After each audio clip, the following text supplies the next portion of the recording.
Welcome back, fellow football fanatics. It's your host, College Football with Sam, and today we will be discussing Day 2 of Big Ten Media Days. Media Days concluded after head coaches Tom Allen of Indiana, Mike Locksley of Maryland, PJ Fleck of Minnesota, Ryan Walters of Purdue, Matt Rhule of Nebraska, Luke Fickell of Wisconsin, and Jim Harbaugh of Michigan all took the podium to speak for about 15 to 20 minutes, answering questions from the media and also talking about their roster, culture, and expectations for the 2023 season and beyond. We're going to be breaking it all down today and analyzing it, giving about equal time to each of the 7 teams that were represented at Media Days today. Before we get into today's video, I want to give a quick shout out to my community for reaching 10,000 subscribers on YouTube yesterday evening. I could not have done it without you guys, so I would really appreciate it if we keep the growth going. And if you could, please subscribe to the channel, like this video, and watch it all the way through so you can be informed on my thoughts of Day 2 of Big Ten Media Days and also what all of the 7 head coaches said today. We're going to be starting off in chronological order with Tom Allen of Indiana. Tom Allen is a total players coach. He trusts his roster and he trusts his players. And he thinks highly of them. He's confident. To me, in a certain sense, he reminds me a little bit of James Franklin in how they love to talk about their roster and their players. They're total player-centric, and they're rah-rah guys in one respect or another. The difference is James Franklin's winning at Penn State, and he has a lot more resources. Tom Allen is currently on the hot seat, and he is the Big Ten coach most likely to be fired at the conclusion of the 2023 season, at least in my mind. He praised his players' performance, grit, and hard work. He praised several players like Jalen Lucas, a stud at return specialist and potential stud at running back, and also his linebackers, his defense as a whole. He also made several staff changes this 2023 preseason, adding in a new co-offensive coordinator to pair with Walt Bell, the play caller on offense. He added Anthony Tucker, who has upgraded the wide receiver room. Indiana also hired Bob Bostad from Wisconsin, who coached linebackers there for around half a decade and coached the offensive line in 2022 after Joe Rudolph left the position as O-line coach and took the same job at Virginia Tech. Indiana does have solid players on defense. Andre Carter at defensive end, an incoming transfer from Western Michigan, and linebacker Aaron Casey, who I have on my all-Big Ten team. Also, don't forget about Noah Pierre. Noah Pierre, Aaron Casey, and Jalen Lucas, I think, were the 3 players, if my memory serves me correctly, that represented Indiana at Media Days today. Noah Pierre's been with the program for many years, and he is a star cornerback. So Indiana, once again, should have a solid defense. But that's not been the problem. The problem for them has been offense, for playing all 4 quarters, for having proper depth. And even though they have worked the transfer portal to their advantage, they cannot stop the outflow of good players. An example of this is star tight end A.J. Barner leaving the program to join Michigan. Connor Bazelak, who was thrown into an impossible situation last year, says, "I'm done with this," and he transfers to Bowling Green, where he should be their starting quarterback. Indiana just always has been at the bottom of the East. Tom Allen, I know, is confident in his staff and players. However, they face Penn State, they face Michigan, they face Ohio State, and even Maryland, Michigan State, and I'd say even Rutgers are much more talented of programs and are much superior teams compared to the Hoosiers. The Hoosiers did bring in 4-star transfer Taven Jackson, who should start at quarterback, so there is some promise there. The wide receivers are more diverse. That's something that was talked about in the media questions. So different types of skill sets and body types. So we'll see what Indiana can be on the offensive side of the ball. We know that their O-line with Bostad as the coach will probably improve, and Jalen Lucas is a great return specialist, should improve as a running back as well. But I don't know if Tom Allen's going to survive. post 2023. He was talking about how he's excited to play UCLA and USC, and I'm excited to see Indiana and any other Big Ten school play those two schools. But in the back of my mind, I was also thinking while he was saying that I don't know if you're going to be the head coach when your current team, the Indiana Hoosiers, will take the field to play those teams. Indiana, it's hard to win there. What Tom Allen did in 2019 and 2020 can't be forgotten. But a 2-10 season and then a bad 4-8 season after that, you got to wonder if Tom Allen can ever get this team back to the success they had in 19 or 20, or if it was a fluke. But that's why you play every Saturday. We'll have to see what the games tell us. Up next, we have Mike Locksley and the Maryland Terrapins. Mike Locksley opened up talking about a story. And I thought when I was hearing that story about how he was held up on a vacation, that's what he was talking about. He was held up for nearly a whole day, nearly a whole 24 hours on a flight delay. I thought that it was going to be something similar to what Tom Allen or James Franklin do, where it's using stories to distract or take up time. But he actually turned it into a really good point about how he wants to bring his players the best possible experience at Maryland. And he boasted about how he has 85 players in an amazing mentorship program where CEOs, leaders at the local and state level are mentoring Maryland players so that they can be better men off the field and on the field and in their lives post-football, which I thought was awesome.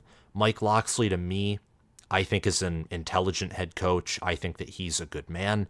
And you never know, truly, as we've seen with Pat Fitzgerald and that whole situation and college football, there's often things behind closed doors that we don't know what is going on to the fullest degree. But I like what Mike Locksley had to say. He talked about development at skill positions and also the offensive line. And he thinks that the offensive line, the defensive line as well, the trenches as a whole, and the skill positions are full of talent. Roman Hemby at running back is a player who's returning. He nearly had 1,000 rushing yards. Talia Tagovailoa is returning for his 4th season with the program, being here since 2020. At wide receiver, you have Jayshon Jones, who is also mentioned as a highly achieving player off the field, pursuing his 2nd master's degree and already having a master's degree and a bachelor's degree, just really intelligent player. They brought in Caden Prather through the portal. They do return some defensive players, most notably at secondary, and also linebacker Jayshon Barham, who had 4 sacks and might be on my all Big Ten team. Locksley has built a culture of leadership, growth. His team is deep. They've recruited well. Recently, I think that recruiting has fallen off a tad bit, but all in all, they have recruited in the middle of the road to above average or in the top third of the Big Ten on average since Mike Locksley became the head coach in 2019. He stated that he thinks his Terrapins are ready to compete for a Big Ten championship, which is pretty bold, but he knows the roster better than any of us do. And many people are pointing to Maryland as a potential sleeper team. I know some friends of mine are very high on the Maryland Terrapins. And Maryland last year, Ohio State, Michigan, Purdue, those were games where Maryland was in it in the middle late 4th quarter. So Michigan, Ohio State, the 2 best teams in the conference, and Purdue, who was middle of the road, but best team in the Big Ten West. I mean, they were at the door of finishing 9-4, or dare I say it, maybe 10-3 last season if you change a few things. Obviously, there were some games like Northwestern where they played down to their competition, but with a solid amount of returning production, especially at quarterback, running back, an offensive line that should improve despite losing many of their starters. I know that their starting center this year is projected to be Eric Harris, and they have another good tackle in Delmar Glaze. So Maryland has a lot of good players. They're going to be more of an offensive team rather than a defensive team, but last year their defense improved drastically So maybe they'll be more of a balanced team this year, and maybe they can compete for a Big Ten championship. We didn't see Penn State coming in 2016, and we didn't see Michigan State coming in the middle to early Mark D'Antonio era. So maybe Maryland is building something that can compete for championships. Personally, I have to see it to believe it, but let's keep an eye on Maryland entering 2023, shall we? We have Minnesota and PJ Fleck up next.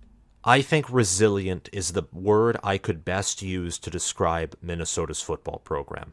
Whether it's how the football team is taking on 2023's schedule, whether it's how PJ Fleck and his assistants develop, nurture, and coach these players, or whether it's PJ Fleck's responses to the accusations released yesterday afternoon, I think all of those things live and breathe resiliency. Let's talk about the first point. Minnesota's schedule for 2023 includes Michigan and Ohio State. Now, any year in the Big Ten, if you play those two teams in the same season, good luck. But especially in those programs' current forms, in the current state of the Buckeyes and Wolverines, where they are playoff teams, where they are elite teams, where, in my opinion, Michigan and Ohio State are the number 1 and number 2 teams in college football, respectively, that makes that challenge even bigger. For PJ Fleck, this schedule is like climbing Mount Everest.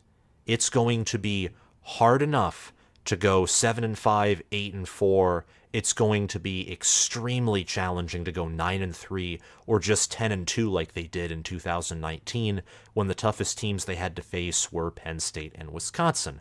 Oh, by the way, since they still play in the West and Iowa and Wisconsin are their rivals, PJ Fleck has to play Wisconsin and Iowa on top of Ohio State and Michigan. And they also have a road game at North Carolina early in September, where the weather will be different.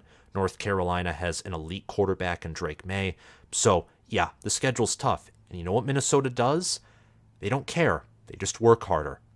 Minnesota, in my opinion, is the do more with less team of the Big Ten. It used to be Mark D'Antonio with Michigan State. Briefly, it was Paul Chryst with Wisconsin.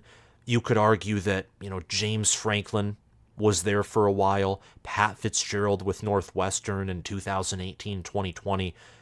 PJ Fleck, to me, he's the balance between a disciplinarian and a player's coach. Now, I'm going to use that to lean into the accusations that were made yesterday afternoon.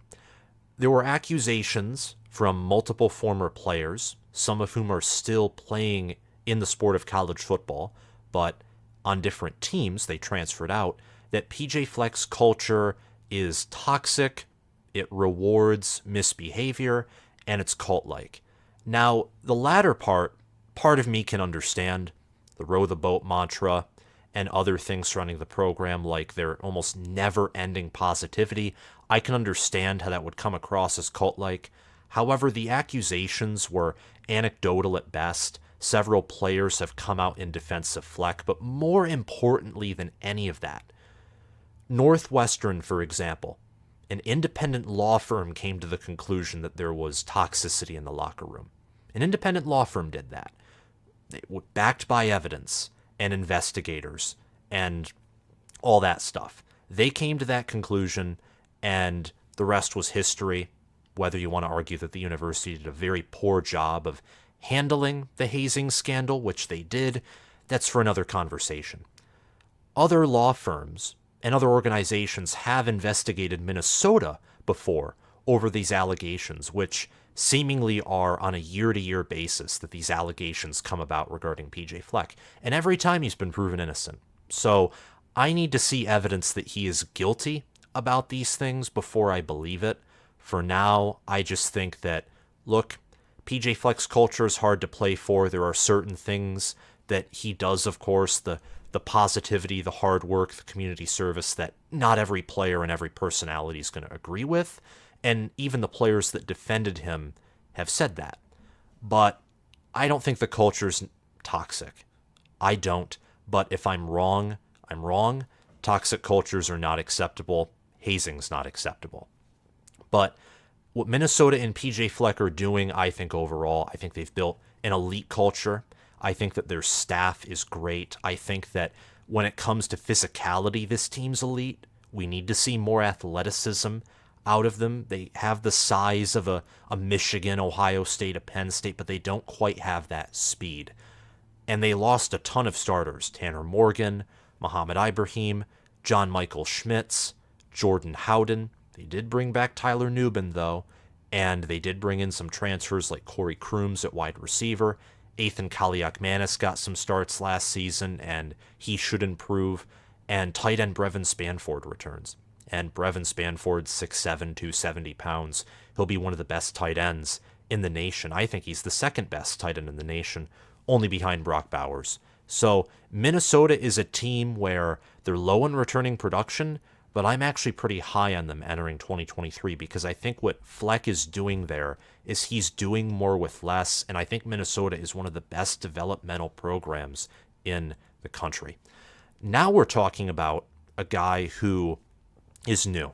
This is the first of 3 new Big Ten head coaches that spoke at Media Days today. This is Ryan Walters. And I really like Ryan Walters. I liked him before he spoke at Media Days. I like him a lot more now. I really admire him. He is calm, well-spoken. He has this confidence about him. His personality, in a certain sense, reminds me of a gentle giant. Now, he may not be 7 foot, 300 pounds. He may not be the size of John Michael Schmitz, but his intellect, his knowledge of football, and his abilities as a defensive mind, those are gigantic. Ryan Walters led the number 1 defense in America last year in scoring, in defensive passing efficiency, and I don't care if there's an argument where Georgia's defense was more talented or Iowa had the tougher schedule. That was the only reason why they performed worse. Illinois, even Iowa's recruiting dwarfs Illinois' recruiting. What Ryan Walters did to develop that defense was impressive. He knows Big Ten football. He knows Purdue football history. Talked about Joe Tiller, Jeff Brom. He's done his homework. One of the first days that he was the head coach of Purdue, he gave a scholarship to Devin Mockabee, who last year was a walk-on running back who nearly had 1,000 yards rushing.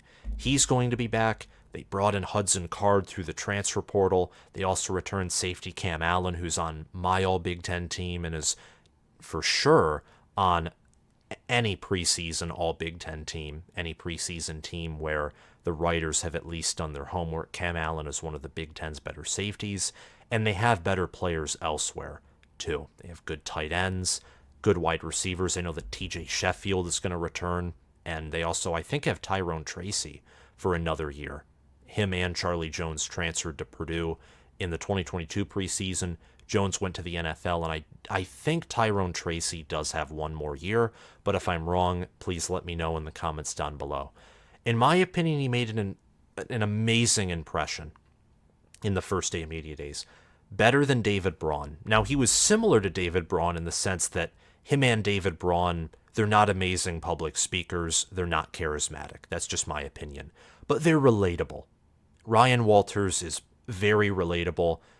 Comes across to me as very kind, definitely family-oriented, and I think that's going to work at Purdue. And I think that he is going to prioritize in-state recruiting. I think he's going to try and keep as many players on the roster as he can. He's going to try and limit outgoing transfers. And I think in the long term, he'll be successful at Purdue, in my opinion.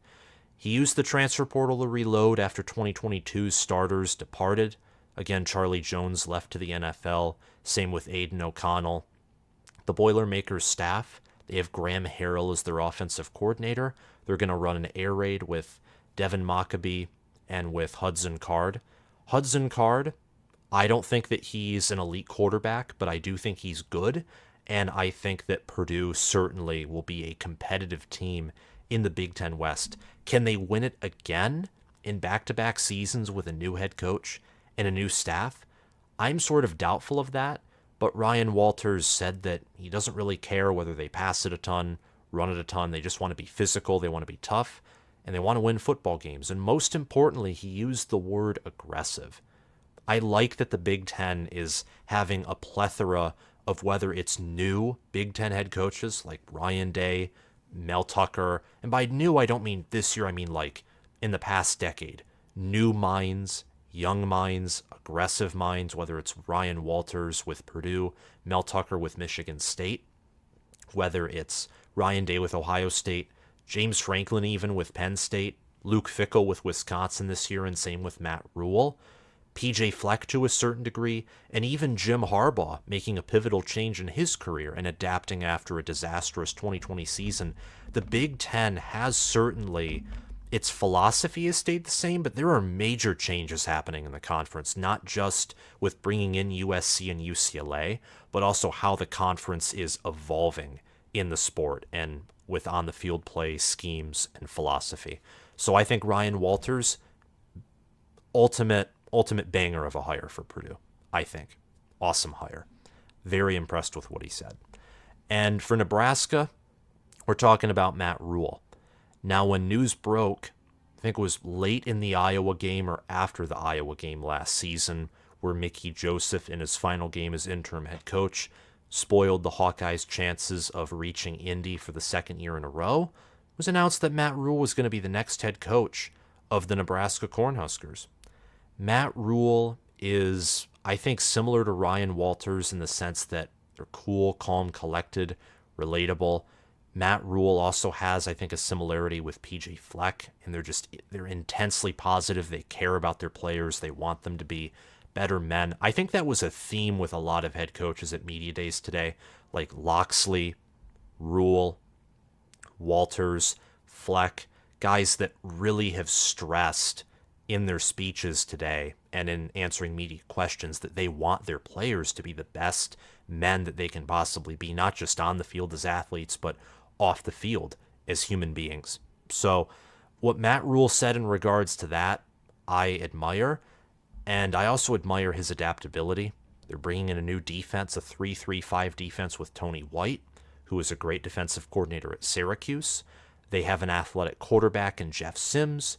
They have a great running back room in Gabe Ervin Jr., Anthony Grant, Ramir Johnson.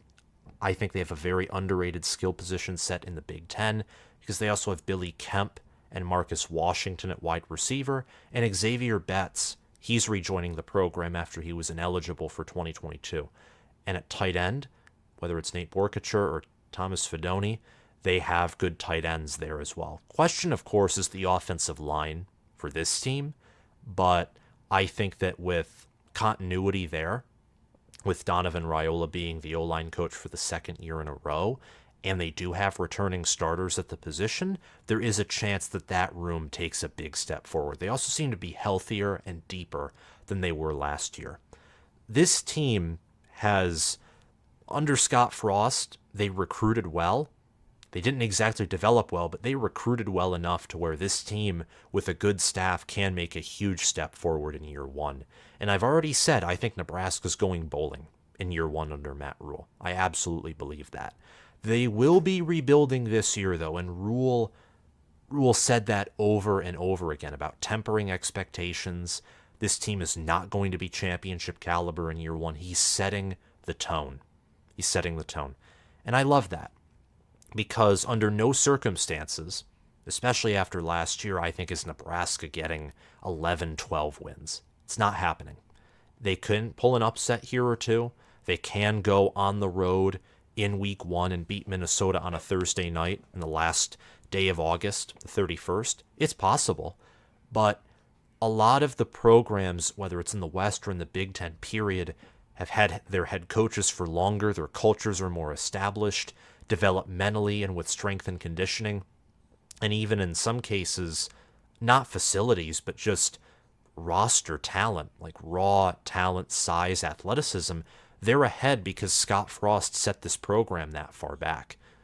Now, Rhule, I think, can catch up the team to 90% of the Big Ten in a short period of time, but whether that short period of time is 3 years, 2 years, or 1 year, I'd say it's safer to bet on it being 2 years or 3 years rather than just 1 year, and truly not even 1 year. It'll be more like 9 or 8 months and even less than that if you're only going to count workouts, team meetings, and practices. I like where this team is going, though. He's recruiting insanely well in state, and Nebraska has a great NIL program. Nebraska is certainly a program that will do whatever it takes to win. Not in the not in the cheating, scheming way, but in adapting, in spending money where they can legally spend it, in going out of their way to get key recruits and establish relationships. This team is an extremely bright future. And with USC and UCLA joining, but especially USC, the Big Ten's just adding more and more blue bloods, and they have been doing that for the past decade, 2 decades, and even 3 decades if you want to count Penn State as a blue blood. So it's impressive what the conference is doing. Matt Rhule is definitely an innovator and a frontline innovator in the Big Ten at that. Now we're talking about the third and final new head coach in the Big Ten, Luke Fickell and the Wisconsin Badgers. Luke Fickell, he took time to speak, took time to think about what he wanted to say, formulate his words, but at the end of the day, it all boiled down to what Wisconsin's identity is. And I don't think he's looking to change Wisconsin's identity, but how they approach the ever-changing world of football, both on and off the field. He still wants that same philosophy of toughness, trench play, finishing in the fourth quarter, dominating games. This isn't Scott Frost, again, to make a reference to Scott Frost, I know, but I think it fits. This isn't Scott Frost trying to establish a Pac-12 offense in the Big Ten Conference. Luke Fickell, I almost said Matt Rhule, he brought in Phil Longo from North Carolina, but make no mistake about it, Phil Longo will probably run his offense differently than he did at North Carolina last year. He'll have running backs Braelon Allen, Ches Malusi. He'll have a loaded offensive line room that was young last year, but through the transfer portal and returning production should be among the nation's best this season. Jake Renfro, an incoming transfer from Cincinnati, Luke Fickell's old school, he should be the starter there. Tanner Bortolini and Michael Furtney, those should be the starting guards of the program, and Joe Huber and Jack Nelson should be one of the nation's best tackle duos. So I look at this team, and I think they're still going to run the football a lot. Now, they'll be much more efficient at passing the ball. They will have a higher pass play percentage than they did last year or in 2021 for sure. But how can't you when you had Graham Mertz at quarterback and now you have Tanner Mordecai? Graham Mertz, I don't even want to remember his time at Wisconsin, and I don't think Wisconsin fans want to either. That quarterback play was Spencer Petras level. It was bad. And with C.J. Williams at wide receiver, along with Chimere Dike, and at tight end you have Clay Cundiff, Jack Eschenbaugh. There are weapons, and with Tanner Mordecai, who's proven himself at SMU, limited playing time at Oklahoma, that he is of Power 5 starting caliber. He's much better than Mertz. He'll be middle of the road, above average when it comes to Big Ten quarterbacks. And that's now a compliment because I think the Big Ten has a deep quarterback room this year. Wisconsin will have its best passing offense, and I don't know, I'd say potentially in over a decade, like since Russell Wilson came, and I think that's in year one of Luke Fickell. Now, what benefits Fickell is Wisconsin's large amount of returning starters, returning production, and so on and so forth. That really benefits Wisconsin here. I'm curious as to whether this will work long term. I think it will, but I think there's a good chance that 2024 and 2025, this team regresses compared to this year. I think that Luke Fickell was stepping into a great situation roster-wise anyway, and then he used the portal. He made the perfect hires, bringing in Mike Tressel, who I think is a top 5 defensive coordinator, and also bringing in Phil Longo, who's probably a top 15 offensive coordinator. And he brought a strength and conditioning staff from Cincinnati who've developed multiple NFL players. So he stepped into a good position, and he did the most that he could to make it the perfect position. And I think that's going to work very well this year. He said that he expects Wisconsin to compete for an appearance in the Big Ten championship game in year one, and I agree with him. In fact, if Wisconsin became the first and only West Division team to win the championship game this year, depending on who makes it and how good they are and how Wisconsin looks, part of that wouldn't even surprise me. This team's deep at O-line. Their running back room will be amazing as long as Malusi is healthy and as long as Allen can actually have a competent O-line. Last year, the offensive line was disappointing, and he still had over 1,000 rushing yards. They have returning production at tight end, wide receiver. They have a great linebacker room. They also picked up Jeff Pietrowski from the portal there. And with Ricardo Hallman and others at safety and corner, I think that the secondary room will improve compared to last year. Jim Leonard wasn't retained by this staff, and now he's with Illinois. But Mike Tressel is the defensive coordinator, Phil Longo is the OC, and Fickell is the head coach. This team is going to be about trench play, running the football. They're going to be about just locking down offenses. I don't know about forcing turnovers, but I know they're going to be about locking down offenses on defense. And Mike Tressel, just watch some of the Michigan State defenses in 2018, 19, and 17. Masterful defensive coordinator. Finally, we're going to talk about Jim Harbaugh and the Michigan Wolverines. Jim Harbaugh got up to the podium and basically said he's excited for the 2023 season and then opened it up for questions. I think that he knows, along with the team, that the expectations are sky high. He knows that they've already proven that they're capable of winning at the highest level in the Big Ten. He knows that they're the favorites in the Big Ten East. And in the Big Ten as a whole, they have the most first-place votes. I think it's like in the 20s or something. It's insanely high. Ohio State is 8, Penn State is 2. I forget how much Michigan has. I think Michigan has 27 or 28 votes or something like that. I think it's 27 because there's 37 total voters. So yeah, it's 27. Anyway, forget that I was doing math when I should be talking about college football. But I think that Michigan football is the number one team in the country. I think Jim Harbaugh is the number one head coach in the Big Ten. Definitely a top 5 head coach nationally. And I think that he understands that in order for his team to have the best mentality, they have to show their success through actions and not empty words. You don't want to get up and boast at a podium and talk about how, oh, I know my team is favored and we've dominated the conference for the past 2 seasons. You don't want to do that. You do not want to do that. I'm a Michigan fan. I've lived through enough of my own team's arrogance kicking themselves in the butt year after year after year. I think that was the right call. Get up, say you're excited for the season, and I'll answer questions. And I think that's also admirable because in light of the NCAA potential suspension of Jim Harbaugh, I think you're saying I'm not afraid of your questions regarding the suspension. And I think that speaks to his leadership. I think that speaks to the fact that he understands what his mission and his job is, which is to win the Big Ten championship and at least win a playoff game. I said this to myself earlier this afternoon.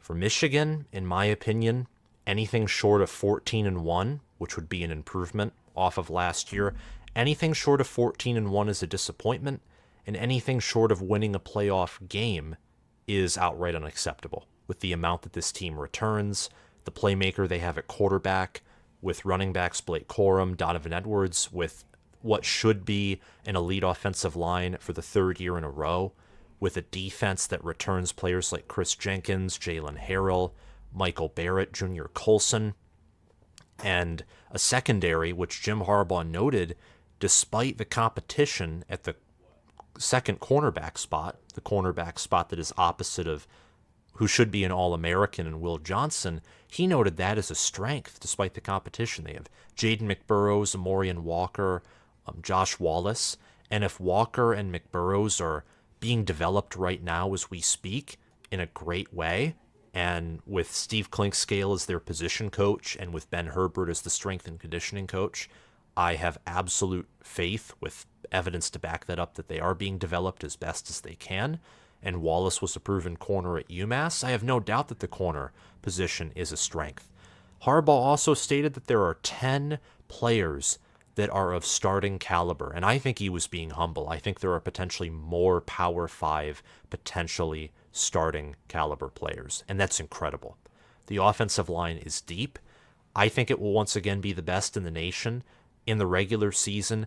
This time, despite not winning the Joe Moore Award, I don't think they'll win it for the third year in a row. I do think they will play better in the postseason, though. Wherever that is, no matter who the matchup is, I think they'll finally show their potential in a postseason game rather than getting manhandled by whether it was Georgia in 2021 or TCU in 2022. Harbaugh compared J.J. McCarthy's leadership, ability, and talent to NFL greats like Mahomes and Allen. Now, as a Michigan fan, I hope this is absolutely true. I also understand where he's coming from to a certain degree because Mahomes and Allen are top 10, top 8, top 6 quarterbacks in the NFL, more likely than not like top 4. J.J. McCarthy, I think, is a top 10 quarterback in college football, so he is amongst the best of quarterbacks in college football.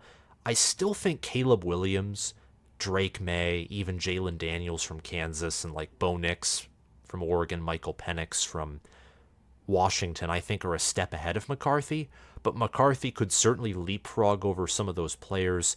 And more importantly than talent, Harbaugh was talking about the leadership ability of McCarthy and also how he connects with the locker room and with the players, which is important if you're a quarterback. And McCarthy, no doubt, has excellent playmaking ability. I think that he's going to be the Big Ten's best quarterback this season. And going back to how Jim Harbaugh handled himself today at the podium, saying that he can't talk about the potential NCAA suspension and also just saying that he's excited to play football and play some ball this season. I think Michigan knows they got to be humble. They can't overlook anyone. And I think this is the attitude that you need to see if you're a Michigan fan. And we saw it to a certain degree, actually to a great degree last year and in 2021 until they got to the TCU game, which I think was the first game in a while we saw that Michigan truly looked over an opponent. I think this mindset, plus that Fiesta Bowl humbling experience, is going to help the Wolverines get where they need to get this season. That was day 2 of Big Ten Media Days. Thank you all so much for watching. If you enjoyed this video, please hit the subscribe button, like this video, and comment your thoughts on these 7 coaches and what they said and my analysis down below. Thank you guys for watching, and I'll see you guys around. Bye-bye.